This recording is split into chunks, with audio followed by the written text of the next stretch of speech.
Hi hello friends, welcome back to media talks. நான் உங்கள் மௌனிகா.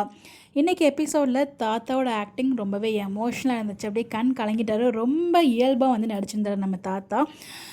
நம்ம காவேரி சொன்ன மாதிரி இதுக்கு முன்னாடியே ரொம்பவே அந்த வீட்டில் சப்போர்ட்டிவாக இருந்தது தாத்தா மட்டும்தான். நம்மளால் மறக்கவே முடியாது அந்த நாட்களில். ஸோ தாத்தாவுக்கு உண்மை தெரிஞ்சும் வெளியில் காமிச்சிக்காமல் வீக்காக்காக ரொம்பவே வந்து சப்போர்ட்டிவாக இருந்த ஒரு பர்சன் நம்ம தாத்தா. ஒரு பாசிட்டிவான பர்சன், அதை நம்மளால் மறுக்கவே முடியாது. ஸோ இப்போ 2 பேரும் பக்கத்தில் இருந்து எதுவுமே பேசிக்காமல் இருந்தது. ஸோ காவேரியெல்லாம் தாங்கிக்க முடியல.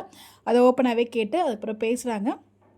அதாவது விஜய், காவேரி, குட்டி வீக்கா 3 பேரையும் வீட்டுக்கு வர வைக்கிறதுக்கு ஒரே வார்த்தையில் வந்து தாத்தா சொல்லியிருந்தது. அதை மென்ஷன் பண்ணி காமிச்சது. ஏன்னா அதில் ஒரு குறை வரும் இல்லையா? ஸோ அது ரொம்ப அழகாக வந்து காவேரி கேட்டு அதுக்கு தாத்தாவோட பதில் அதுவுமே ரொம்ப நல்லா இருந்துச்சு. காவேரி கொடுத்த சத்தியம் காப்பாற்றுவாங்களா அப்படின்னு கேட்டால் கண்டிப்பாக காப்பாற்றுவாங்க. காப்பாற்றவும் செஞ்சுட்டாங்க.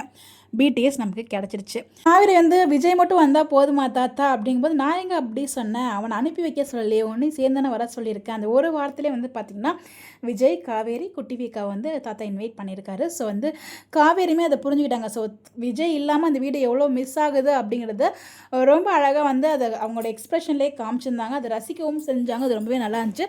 ஃபைனலாக கிளம்பும் போதும் தாத்தா கிட்ட கண்டிப்பாக நான் விஜயை கூட்டிகிட்டு வரேன் அப்படிங்கிற வாக்கையுமே கொடுத்துட்டு தான் கிளம்பியிருக்காங்க. கொடுத்த வாக்கை நிறைவேற்றிடுவாங்க, அதில் எந்த ஒரு டவுட்டுமே இல்லை. ஸோ அதனால் விக்காக்குள்ளே ஏதோ ப்ராப்ளம் வருமா அப்படிங்கிற கேள்வி தான் எனக்குள்ளே இருக்குது.